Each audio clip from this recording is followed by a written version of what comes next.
Nick Cannon mornings on Power 106. It is time for those up close and personal conversations, just close conversations with people that I admire, that I, know and notice that are fixtures in the game and totally really just fans of. And this brother is all of those and the above, all the way from Harlem. Yeah. AP Ferg, what's going on, man? So fan of you, my brother. Come on, man. You know how it goes. We go way back. Always blessing the stage on Wildin' Out. Every time you come through, it's hilarious. Right. And then just being in New York, man, it's good to see you on this side of the coast. I think this is the first time we ever feels seen good because, like, I'm actually dropping a project on this coast. Oh. So it's a different energy. I'm used to being in New York and doing, like, album release parties in New York and all of that, but it feels good to actually get the love and receive the love in L.A. Now, is it, like, vibe-wise, because obviously, y'all rep New York heavy, like the way y'all move out there, everybody like it's all love. Is it the same out here? You get the same type of love, same vibrations out here on the West? It's the same vibrations because, like, I got so much family and so much friends out here. Like, Rocky is out here, Nasty's out here, and they've been out here for years, like 5 years, living out here. So, it's just actually good to actually drop a project and people bumping it and all of the homies that's out here, Buddy, Ty Dolla, Mustard, everybody supporting it. It's like dope. That's awesome. Tokyo, everybody. Floor seats for the Knicks. Yeah. Couple models blow a kiss. You don't even want to pick. Want to lick up on a So, how did this project come together, and why right now? Why drop it right now? Actually, like, the project came together because, like, I just been working on so much music, and I was like, man, I don't want to overthink this shit no more. Like, I done made hits. I done made a couple hits. Going hammer with more the than big. A couple. You know what I'm saying? So it's just like I just gotta release it. Some songs is like 4 years old, like the Ty Dolla joint. Yeah. And then like the Brent Fires joint that a lot of ladies is loving. Shout out to all of the females representing. Absolutely. That joint is 4 years old too. Salon Remy produced it. And we just put Brent Fires on it to make it like more fresh and new, did some things to the beat. And we put it out because it was like, man, it's time. And I just felt like my brand matured, and it was just time to drop those type of songs. Nah, I definitely feel where you coming from. We've actually been in the studio before, and you just be playing records like, yo, that's a hit. That's a hit. You be playing hit after hit. And then, but you're one of those cats that are strategic with how you release music and who you work with, and even your whole swag and style. Like, was that always something that you're like, yo, I'm gonna do this in the streets, I'm gonna do this in fashion, I'm gonna do this in music, and because just the whole ASAP movement which y'all put together is phenomenal, man. It's truly an empire, and you're a fixture in that. You you a boss and shot caller in that. How does that whole aura take place? Man, it all started off with us being who we was and being comfortable who we was, because like back then, you wore pink, you was considered gay. Right. Like you wore, skinny jeans or Rick Owens or whatever the case may be. It's like you got ridiculed and you definitely got criticized and whatever. But we was just like, man, we us. Yeah. We bringing the fashion, we bringing the art, we bringing the attitude. It was like I had friends that sold drugs in like Gucci loafers and skinny jeans and varsity jackets. Yeah. Had Benzes at 18 years old. Right. But we linking up with like the guys on Wall Street. Right. And like they got like a penthouse party, and it's like all of these fashion kids in there, and like 16-year-old kids that just they parents is like nowhere to be found. Yeah, right. With skateboards and shit like that. So that's always been us. I just wanted to show the world what it was. Rocky wanted to show the world what it was. Nas, everybody, the whole mob wanted to show the world what it was. And I'm like, man, Kanye and his friends is cool, NERD is cool, but like wait until they see what we are, like what we look like, and bringing the whole art and the fashion to culture, and that's what we did. And then everything else was just like beyond my imagination. Like, the artists I've worked with, even working with you, being on Wildin' Out, and, just doing amazing, works global of art. Stuff. And then a hit, like I never thought like I would make a hit. I was just making music. I wasn't trying to do nothing. I was just having fun with it. what is it like getting that like hit? Like when you had that, like, yo, everywhere I go, people know my record, and people just like, that has to be something that, like you said, you was just trying to be a kid, but people, you wanted them to know your squad. Yeah. But then what people don't understand, when you get like a hit record, things change. Like it's not just like, oh yeah, I'm a rapper. Like a rapper with a hit, is different. Mean, listen, a hit would change your life. I mean, when I experienced my first hit, my first taste of like superstardom on a song and like getting like the recognition was Kissin' Pink. That was the first song I was featuring on with Rocky. Yeah. And Drake had posted it on his blog at the time. And that shit went crazy. And when we went on tour, we went on Paradise tour, I came out to perform Kissin' Pink. It was one verse, but it was like, that was my shit. I put on my Emilio Pucci shirt, my Versace glasses, and I would perform the hell out of that song. Right. And I loved the feeling of that. I wasn't, like I said, trying to make a hit, but I always had a good ear for music, and I always called all of the songs that I thought we should push out as singles. Yeah. So Work, when I pushed that out as a single, we would just bump into that as homies. Like we was like listening to that shit to get hyped before the club or before a performance or whatnot. And I'm like, why don't we just shoot a video to this? Because all the homies is fucking with it. Yeah. Can I curse? Yeah. Oh, yeah. All the homies is fucking with it. Fuckity fuck. Yeah. And that's how I always chose my joints. It was like my community basically chose it for me. Even now with Floor Seats is a thing where you find yourself in the lab, or even when you're choosing all your songs, it's like, all right, this is a hit. Like you find yourself chasing hits, or you just making music. And that's what I was going to get into too. Like, you know, once you experience a hit, you can chase it. I heard Fat Joe say, excuse me.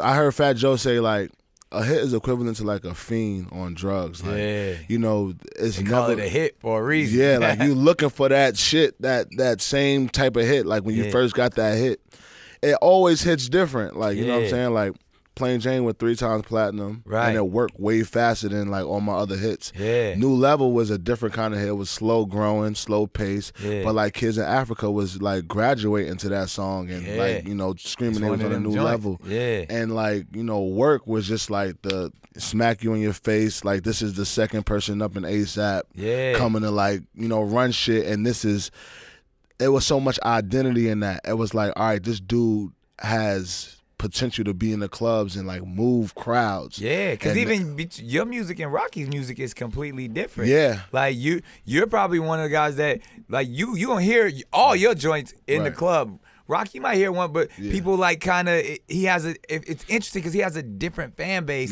than you have. But you guys still come from the same cloth. I understood that from day one. It's like Corday and his people. Yeah. His whole group of friends, like they all make different type of music. Like Corday is more like, he reminds me like a J. Cole kind of like, facts. You know, he's gonna, he makes different kind of music. He still could turn up, but it's different. It's the same thing with me and Rocky. We make different music, but I think that's what makes us a dope collective. And I made it a point to make those songs. It wasn't like I was actually in the club all the time or whatever the case may be, but I always brought energy. Like, you know, when I walk in a place, it's like I bring energy. Yeah. That's just naturally me. So I'm the same way in the booth. So I just project that in my music, and it took it to the clubs. It took it to the festivals. It took it around the world in that way to move crowds with, you know, that hypeness, that energeticness. So and that's dope. Y'all like Voltron, you know what I mean? Like everybody got their specialties. Now, we see like Wu-Tang got a movie out, documentary. Could you see the ASAP movie? Hell yeah. I seen that years ago, but man, we still like, you know, we still paving the way. You know, for, you know, ourselves and, you know, others. Like I feel like I haven't even gotten to the point where Ice Cube is making a movie and NWA, like he's like writing his first script and shit. I feel like I still have moments like that left in me, like to just discover new talents and use different mediums. But all of you guys, it's quite the journey. So many stories. Like you guys have been through some stuff, even in this amount of time that you've been in the game. Hell yeah. Like you guys have had some emotional times in front of the world. You know what I mean? And even most recently with, you know, Rocky being locked down and you know, but y'all come together collectively as a family. and like even you spoke on before, like you was out here for his first performance, you out here to support him. Does that ever, having to live life with your family in the public, does that ever get old, bother you, get on your nerves, and knowing that this will be part of the legacy, this will be in the movie, this will be in the book?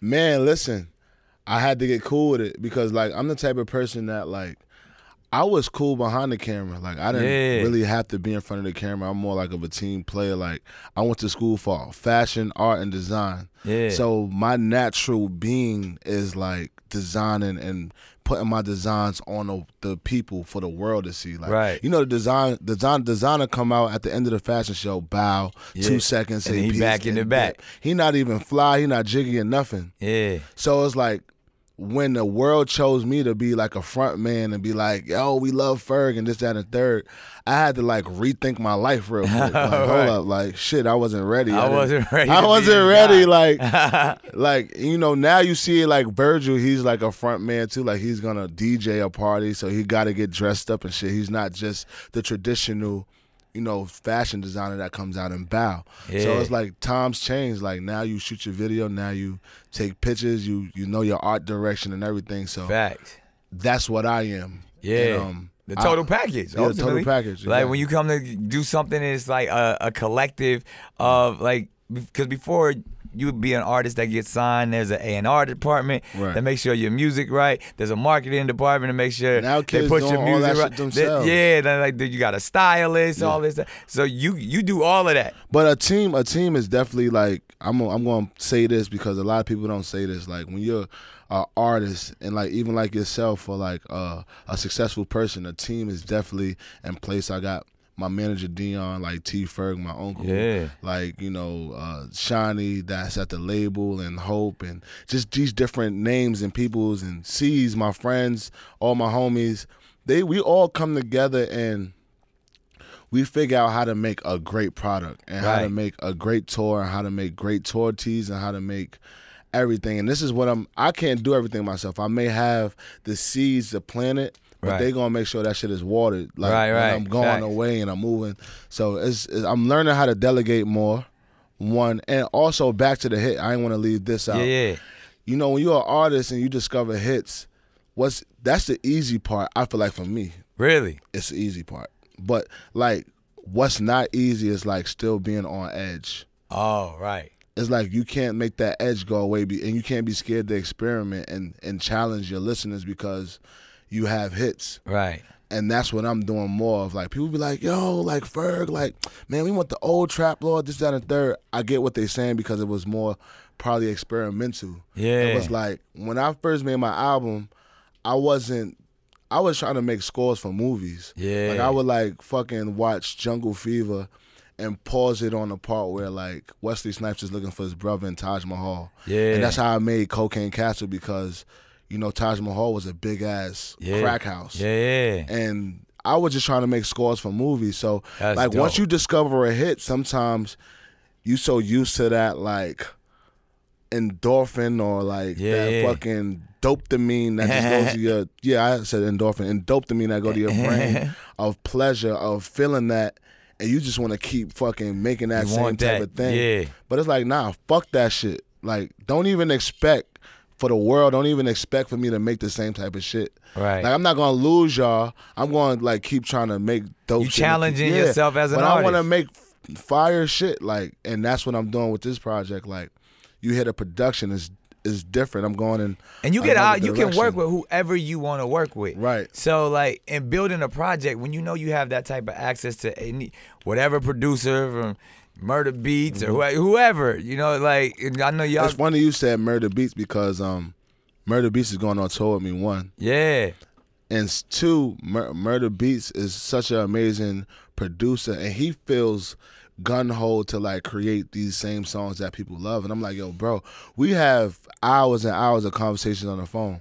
Me and Murda Beatz never dropped a song together, but we knew each other for years, and we have creative conversation like, yo, bro, if I make a song with you, I don't want my shit sounding like nobody shit. Right. Like, not the Migos, not whoever, like, you working Drake, with. Like, not Drake, nobody.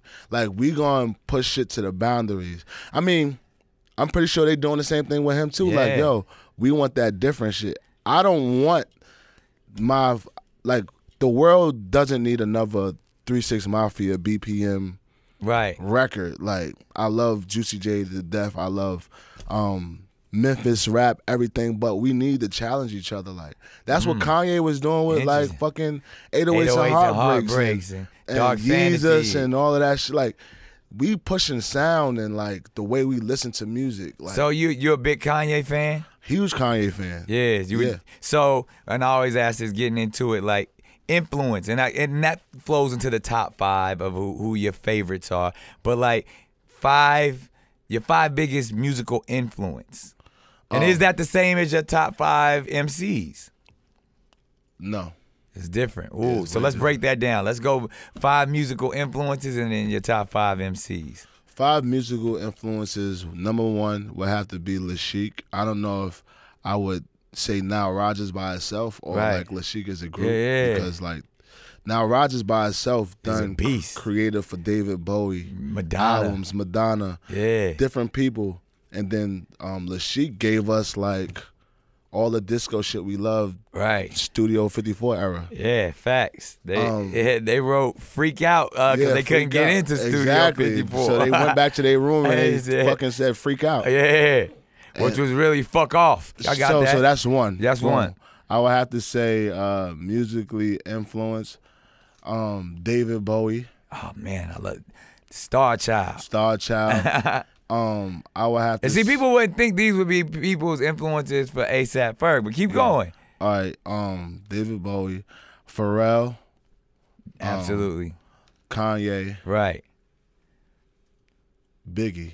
Wow, I can see all of those though. All of those make sense. If you know Ferg, you like, all right, all of those make sense. And people, I'm like a wild dude. Like, I mean, you're gonna probably see some colorful shit. You know, wild outfits, character and shit like stuff. that. That's the David That's Bowie. Like Busta Rhymes, David. To me, like, it's tribes of people. Like, I tell P this all the time. Like, we talk about like P Tribe.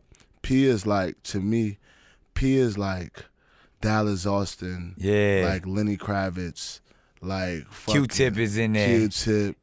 Like, he got a little bit of Teddy Riley, because that's who put him on. That's who put Pharrell on. That's him. And then you have like fucking like Busta, like Missy. That's like David Bowie. Like with the wild like fucking geisha outfits and shit like that. Like going wild. Like that's B. York. Like of hip hop. Exactly. Like I don't think any hip hop artist is really looking at. We look at other hip hop artists, but we were really trying to make another genre. Like, I mean, that's what I'm trying to do. I'm trying to like make like, that's why you hear my ad-libs and shit like that. My ad-libs, and P picked this up right away. He was like, yo, your ad-libs is like fucking being at a Curtis Mayfield show. And people were like, all right, go on, that's right. Like, or listening to like James Brown. I couldn't get a group of people to do that shit, so I just did it myself in the booth. That's fire. So like that's like me like pushing myself to go on. That's that energy you're talking about. Exactly. Yeah. All right, so we got to go to it. You're a respected MC in the game. Ferg's top 5 MCs. Do I have to do it? No. Nah, no order. Just whoever. That's just 5. Tough as fuck. All right. Jay-Z. Right. Biggie. Right. Tupac. Okay. Kendrick. Ooh, already Kendrick, he right there. Kendrick, Eminem. That's a strong 5. That's fire. Yeah, that's hard. Yeah, I'm not even gonna think no further into that. I think that's hard. That's hard right there. It's interesting that you put Kendrick in there though. Interesting. I mean, love Kendrick. No, but I'm saying like I feel like you guys cut from a similar cloth in the same class. You know what I mean? Like, so to have one of your peers be in your top 5, man. Like, cause everybody else you named is OGs. I'm a huge fan. Yeah. Like, I'm so much of a fan of Dot that it was a time we was all on tour together. This was the Paradise Tour. It was the whole mob. It was TDE. Yeah. So I'm on a bus. We all about to do this song. Me, Kendrick, Schoolboy, Flacco. And right before we was about to get on the stage, I was about to cut my verse because Kendrick cut his shit already. And I'm like, damn, we got to go on stage. And the shit never happened. Oh. I'm like, fuck. Oh. I got my Schoolboy Q verse, though. That was on Work Remix, and then we continued to work. But yeah. I always. But I think that's going to happen. You're going to be able to work. No, hell yeah, for sure. But it's just like, you know. And who are some of the people that you worked on floor seats with? So I worked on I got a song called Butt Naked. That's crazy. Yeah, I like the title already. It's with Rico Nasty. She's amazing to me. She's like another one of those characters that I love. Like, you know, she would go with the Buster tribe. She'd be a part of my tribe. Right. Then you have like Asian Doll, which is a spitter. Yeah, fire. I met Asian Doll like when like Soulja Boy is going crazy and he had his run for like 3 months. Yeah. Like we went in, we did a song, and yeah, she was just amazing. I just invited her back to the studio to work on wigs. Oh, okay. Also, I got an artist named Antha. She's amazing. She's like another character. She's from Harlem. She's dope. amazing. It's all female artists. Yeah, so that's another thing with this project. Like me witnessing what Plain Jane did with Nicki. Shout outs to Nicki. Yeah, facts. I was in Dykeman and I'm just chilling. You know what Dykeman is like. Yeah. Like you in DR, you see all the fine women. Yeah. I'm at dinner and Plain Jane came on and I was in a cut. Like I don't even know if they see me, but I'm just watching them and they went off to my part. But when Nicki part came on, they was just singing that shit like it was for them. The gospel. Yeah, it was gospel. Yeah, exactly. So I was like, man, I've connected with the female demographic, which I always wanted to do. Yeah. I just didn't want to like compromise my sound or you feel wanted like to make like a record with singing hooks. Exactly. Palm trees in the video. And that's cool too because I got a little bit of that on here with Ty Dolla $igns and Brent Fires, but like I wanted to keep the energy up with the girls too. Yeah. And that was the way I did it. So I just practiced that with Rico Nasty, practiced that with Antha and Asian girls. I also got a version of wigs with City Girls. Shout out to Miami. Yeah. Yeah, like I just wanted to make some more records for the females. Man, that's so dope. I said, what about the project? Are you focused on who are some of the features? You mentioned all women, man. That's a beautiful situation. That's dope. The project is out right now. Yeah, shout out to MadeinTYO too. Like we just put out like the Wham joint. Floor Seats, man, it's an amazing project. It's new sounds, it's new sonics, it's a evolved Ferg. You know what I'm saying? Evolved Ferg. Yeah, evolved Ferg. Yeah. And speaking of an evolved Ferg, you know I can't let you get up out here. I got the vest on. We got we shooting from the hip. The Fire Squad questions. Okay. We gonna get like just wisdom. I was wondering why you had the vest on. Because you never know what can happen in here. What the hell is going on? Is this we back in Death Row days? Where's Sugar at? Yo, so I'm gonna just give you some questions. You give me the answer. You tell me what you think. No wrong answer, whatever it is. All right, say love. First one. Loved or feared? Loved. Yeah. All right.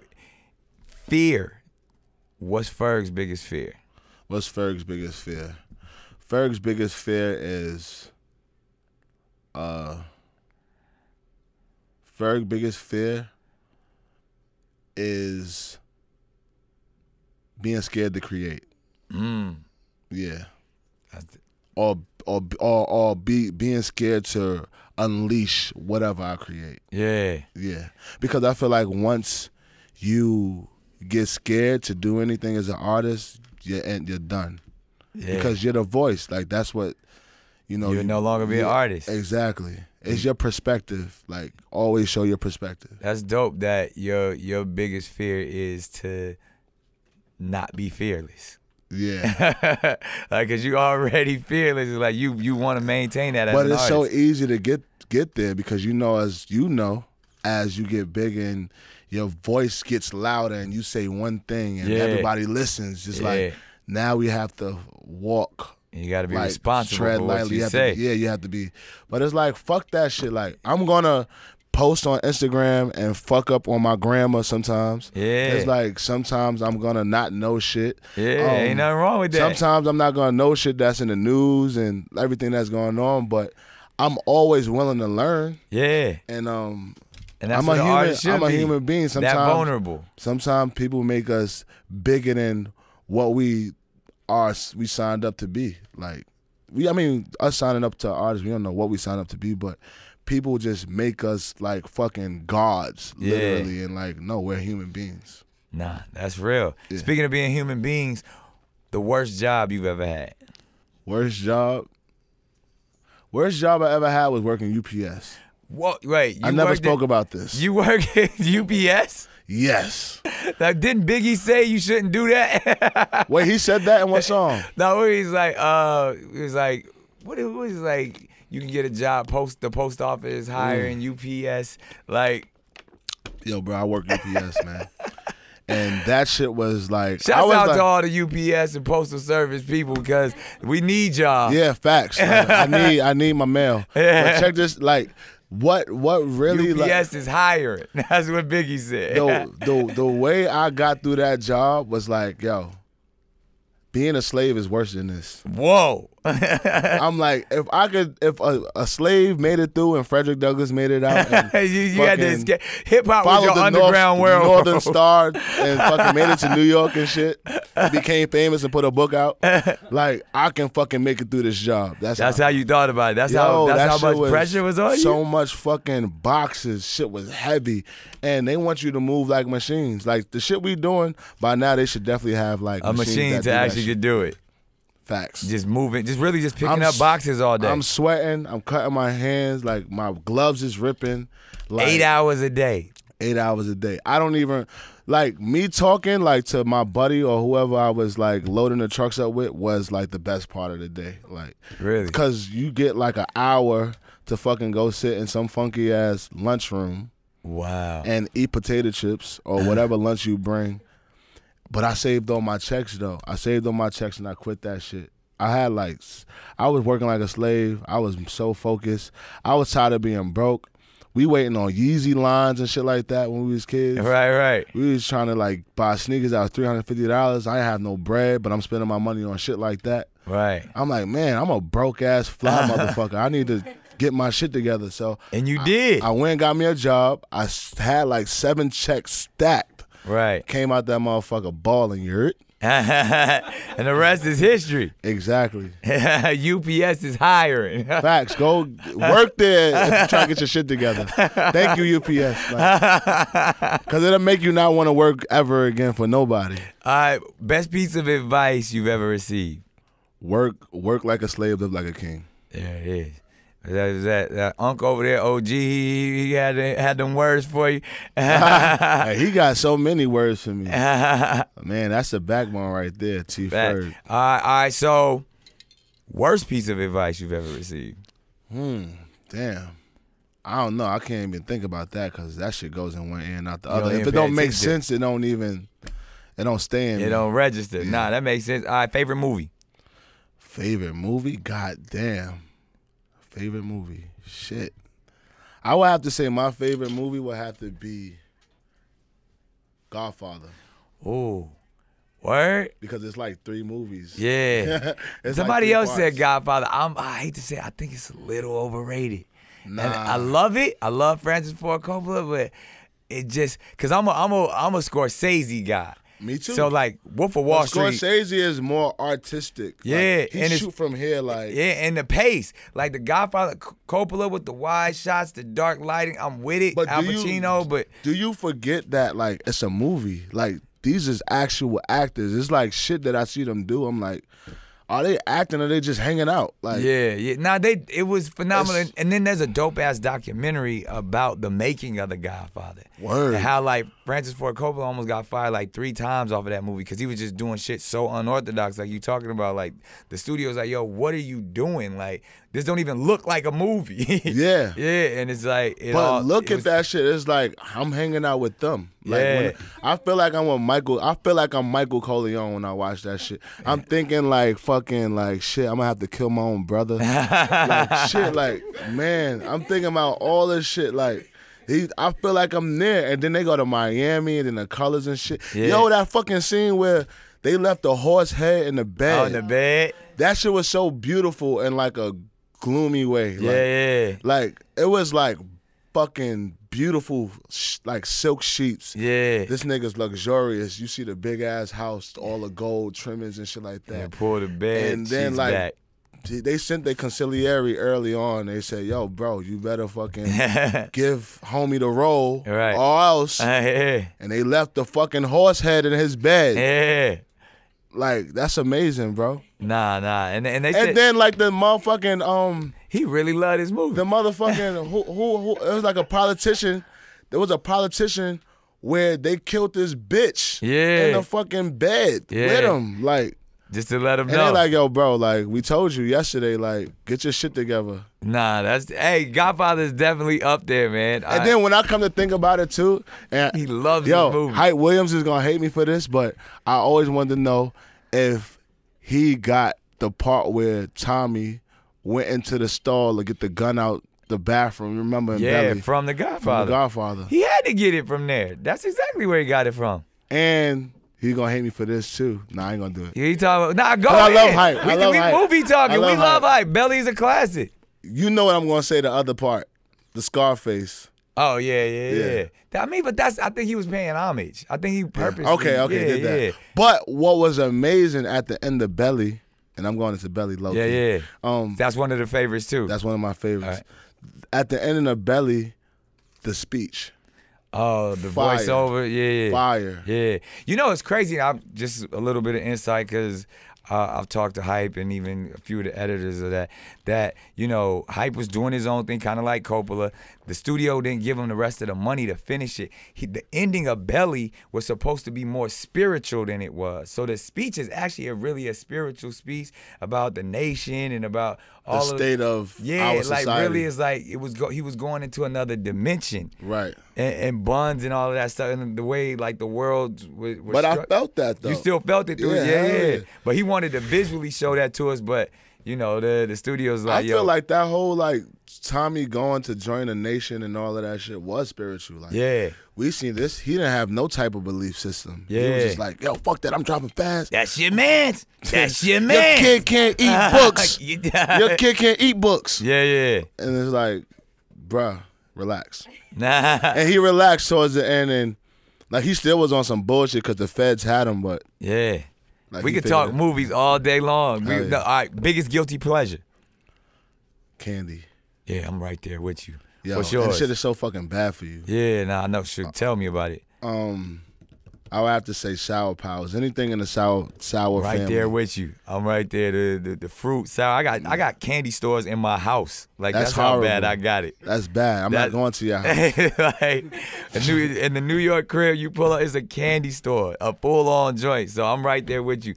All right, Ferg's on the island. You only can take 3 things. What you taking? Ferg's on the island. I only can take 3 things.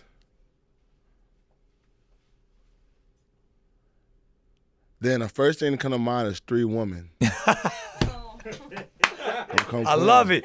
That might be one of the best answers. Because like you gonna get so much done. Like, not 1. He gonna take 3 for the power of what they are. Exactly. Like you gonna need, man.